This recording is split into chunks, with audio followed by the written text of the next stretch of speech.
let's go this way. Yeah, block all those guys. Block, block, block, block, block. He gets knocked back. Ah, shit.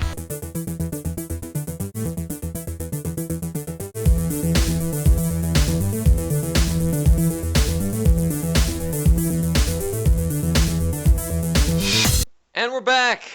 After a lengthy hiatus, it's Let's Dev with Greg, episode 8. I think it's been a long time since the last video. Some life things happening, other stuff, but we're back in a big way. Got some cool stuff to show you guys. So let's jump right in. First of all, I was thinking about death animations, and before I was making unique death animations for everything, and it was cool, but it was kind of a lot of overhead, right? Like if we're gonna have a lot of things in this game eventually, making unique death animations for each one of those required not only a bunch of artwork, but then a lot of integration work on the engine side. So a friend of the Let's Dev, Kevin Pauly, I'll link you his portfolio in the description. He's a really great guy. He helped me out a little bit, and we decided to go with procedural death animations, and it looks pretty cool. I'm going to show you it on our current stuff here. We got a Black Knight, we got some trees, and let's just go F those dudes up. Heck yeah! Yeah! Die! Die! Yeah! Heck yeah! Yeah! Die! Die! Yeah! And there it goes. They died pretty good. They totally procedurally exploded. And here's the remains. And the remains remain. And you know, it's not perfect. You can kind of see it's kind of got a straight line here. It kind of is, it looks too perfect, not like destructing rubble, but it's a pretty awesome thing, and I think it looks better than most of the death animations anyway. And again, the real reason is that just the efficiency we get is just way better in terms of the overhead for creating the art and then integrating the art, etc. So big thanks to Kevin, and that's the cool thing about the Let's Dev is, people come up with a cool idea for a thing and they tell me about it, and I was like, yeah, that's really cool, let's do it. And then we spent an afternoon working on it and putting it in, and here it is. But that actually is not the main thing I wanted to show you guys. I wanted to talk a little bit about enemy variation today, and how we can start to increase our enemy database, basically, by adding modularity to these guys. So what I mean by that is, if you guys remember from earlier videos, we have our floater enemy. Very basic enemy. Let's turn our Black Knight off, and then we have our floater enemy. And if you guys don't remember, he doesn't do anything. He just stands there, and if you run into him, you die. But you can also kill him. Oh yeah, man, they die so good. Look at it; it's just all bits everywhere. It's great. And again, the main reason for this enemy from a design perspective, because they don't move, it's the player has agency over using them as like a bounceable tile to get to places that they might not be able to get to, things like that. Same thing with those trees. You get an extra double jump when you down attack them, and it reset. You get a double jump reset. So that's what they serve from a gameplay perspective, but they don't really do anything interesting themselves, right? Well, now let's they can, basically. They can do interesting things. So I created the floater enemy line series of enemies. And we have the follower shooter, the normal default one, the boring one, the shooter, and the suicider.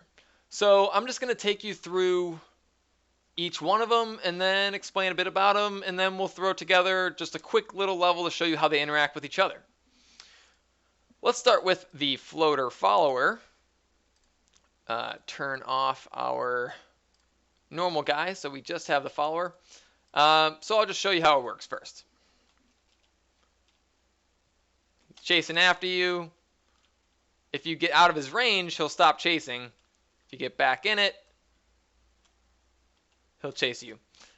Now, they actually don't. You can set acceleration speeds and max speeds, so they're not following you on a one-to-one basis. Oh, and the other cool thing with this guy is you can block them, and they don't die, but they bounce off you, and they bounce off the way you came. And you can set the pushback, so you could force an enemy to bounce way further than they're bouncing right now, and that'd be kind of cool. So, yeah, that's the floater follower. So, how we did that is I've expanded the floater script from last time. Basically, last time it was essentially nothing. Let me just close the environment. Okay. Now we have a nice clean hierarchy to look at. So our floater, if you notice on the normal floater, all of these variables, pushback amount, max move speed, acceleration speed, awareness range, those are all zilch, nothing.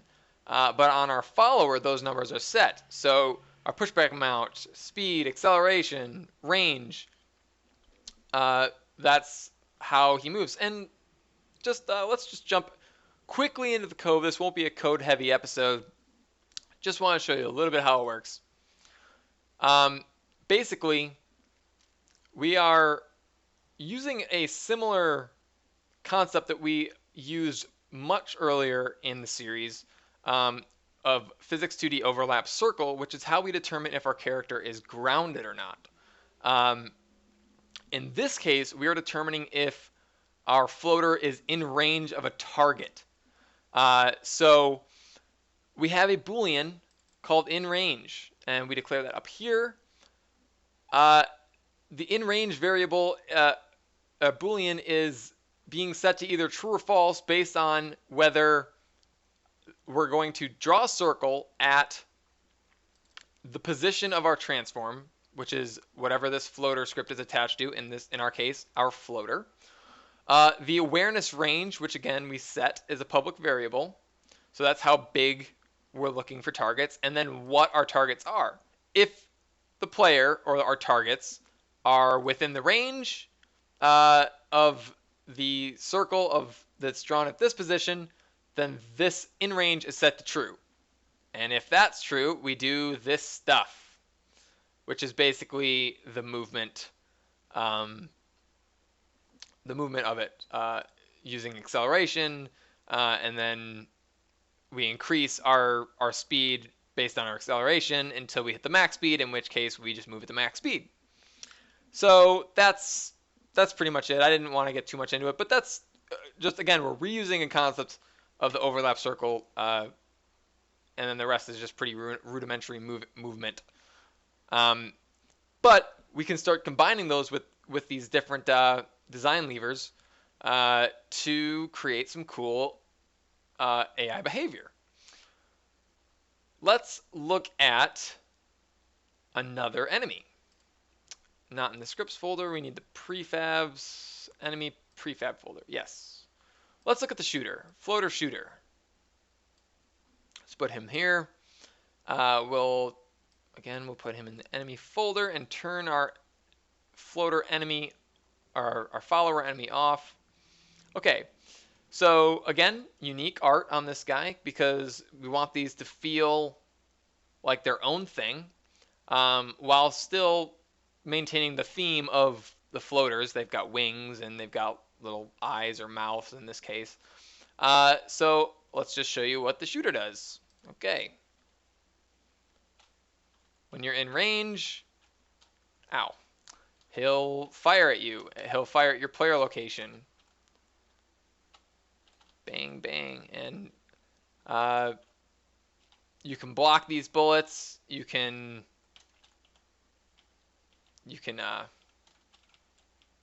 also block them by attacking or by getting hit in the face, in which case you also die, but you do block the bullet. So yeah, that's the shooter, and it's pretty similar to the other two floaters. The only difference in this case is you can see our floater script is pretty much devoid of any values, and we've added a turret script.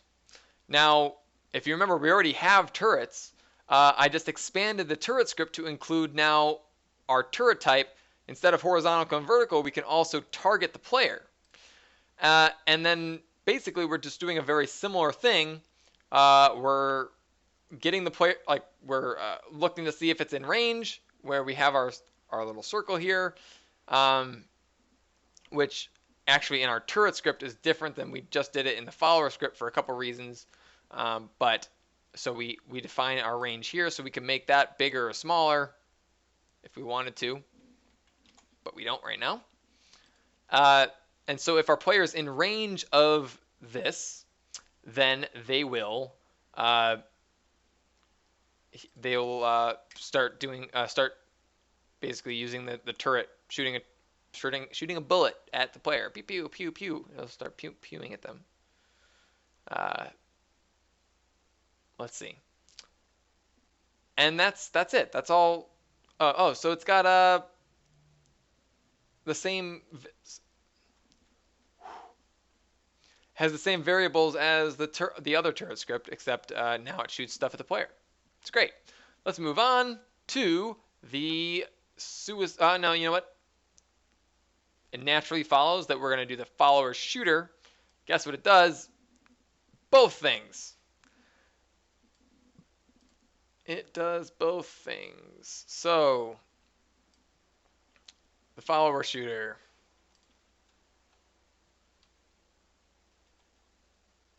Follows you and shoots at you.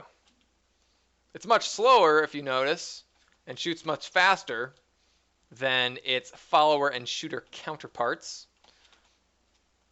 And it kills you just as good, and it dies just as good. Actually, I think it dies better because it's bigger, and you're just like, Hah! And then it dies real good. So, and the only difference here is that we just adjusted some values, right? We gave it a big pushback amount. We gave it a small max move speed, a slow acceleration speed, but a big awareness range. And you'll notice that the awareness range on the floater itself, this is how it gets to know if it should follow you. Where the awareness range on the turret is 5. It's half, actually, of what its floater awareness range means, which means it'll follow you before it starts shooting at you. See? Now, we could set that to be the same, but why not give you the option, right, to do other stuff?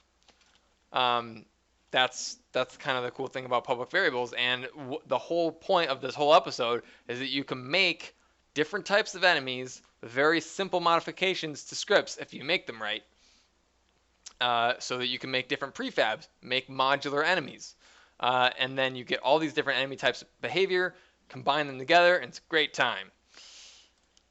Let's look at the Suicider. He's a little bitty guy. Now, the deal with this guy is he's a floater type Suicider, and really the only difference is that this guy dies on contact with you. So if you block him, bang, there he goes, he's dead. But he's also super fast, he's got kind of a slow acceleration speed, but he's got a real high max move speed. Uh, it's actually, I think, faster than you once he gets going. So just for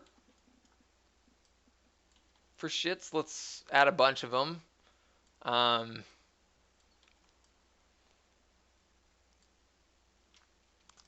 and you know, see how they start homing in. They get real quick. Bang. And you can just block them, and then they die. Now, obviously, those guys alone wouldn't pose much of a threat. None of these guys would pose much of a threat alone. Um, but what if we start combining our enemies together? How nefarious can we be? So let's just make, I don't know, let's just make a simple, not even totally good level just to show you how they interact.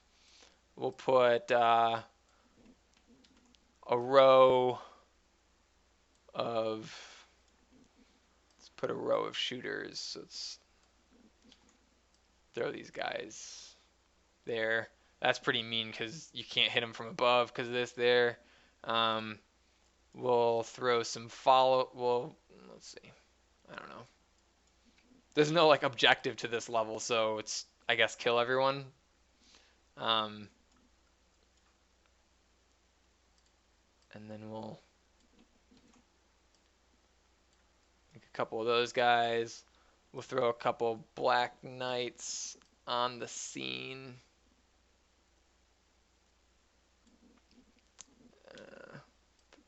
Another one here. And we'll move their trees around a bit.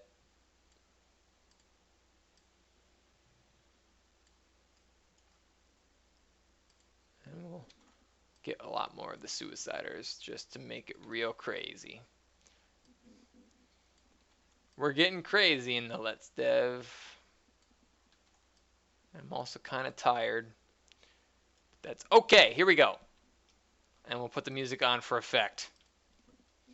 Oh dear. Block all those. Let's do the teleporter. Ah, bad idea. Okay.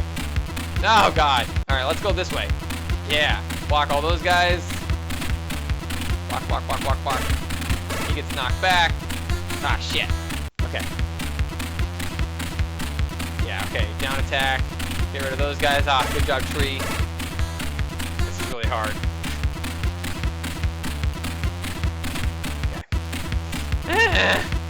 Kill all these guys. Get that. Yeah, yeah. Alright, get those. I gotta worry about so much stuff here.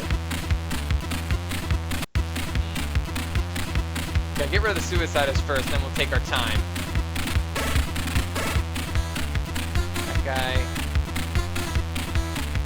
Shit! So we made a very difficult level on accident. Oh my goodness. Okay. There we go. Oh my god, I died. You know what? I died to the normal guy. I can't even... Okay. Too hard, right? Too hard, probably. Not even an objective in this. But I just wanted to show you guys how, just very simple mechanics, right? Basic movement, basic player following, basic shooting. But we made a bunch of different enemies, and they're cool looking, right? Like they all feel different. You match art to the type of enemy you want to create, and lo and behold, then you have 5 unique feeling enemies that are all thematically held together by the floater line, and you get all these different AI behaviors. So I think that's pretty cool.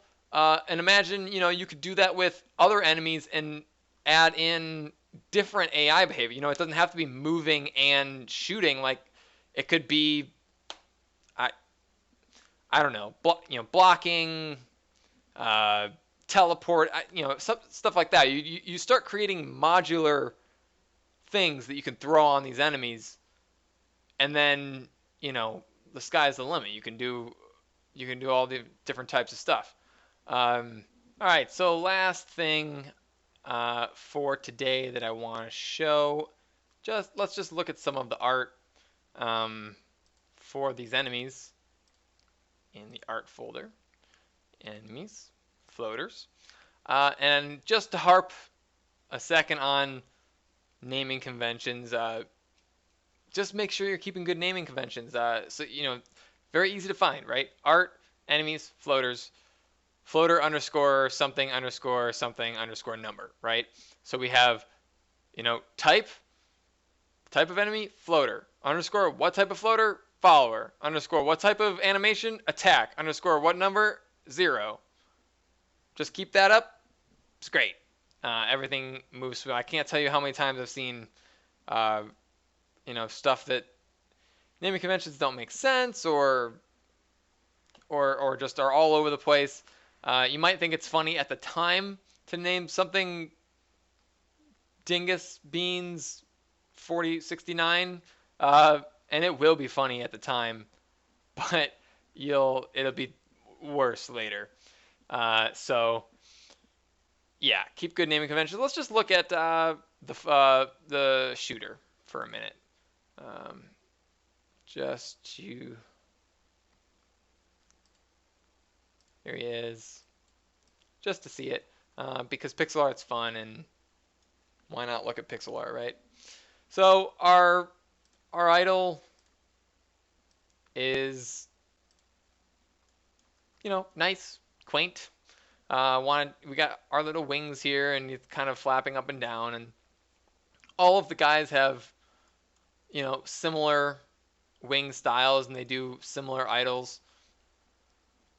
And notice how we convey that this is a shooting enemy because he's kind of got like a little mouth bullet hole, same thing as we do up here. Whereas these guys, it doesn't look as much like a hole. It looks more like a face, right? No mouth, to convey that, they are probably not going to shoot stuff at you. Whereas these guys kind of look like they are. So that's, designed through art, conveying what you mean at every step of the way through a design is important. These things you don't even think about when you're playing a game, but, game designers do it all the time, and it's just super important. Here we have the shooting animation. Real fast, bang, bang, bang, bang. Obviously this would only play one way through every shoot, but bang, it'd feel very visceral. His mouth kind of opens up, gets real big, and kind of spits out whatever he's spitting out, kind of gross, and the projectile would come out from there. So I don't know. I like pixel art, and it was fun making all these little things that afternoon, and the other kind of cool one was the floater. I lied. I said I was only going to look at or the follower. I said I was only going to look at one, but fuck it. Again, same thing. He's got less wings, but he's flying just the same. And then, we wanted to convey this is when you're in range, and he's following you actively, right? So what do we want to convey there from a design perspective? That he's following you, and red, danger, yellow and red, get out of the way. He's coming at you, right? So just that's the same type of thing. We do the same thing with the follower shooter. He turns red, he's gray, red, gray, and there you go. That's it. And again, I wanted to thank Kevin for the cool little death animation stuff. If any of you out there have a cool idea for this thing, let me know. Maybe we can work to collaborate and put it in, whatever. But I'm always willing to hear ideas. It's super fun to work with people on different stuff. So, all right, I think that's all I got. Catch you later, guys. This has been Less Stuff with Greg. You guys have a great day. See you in episode 9.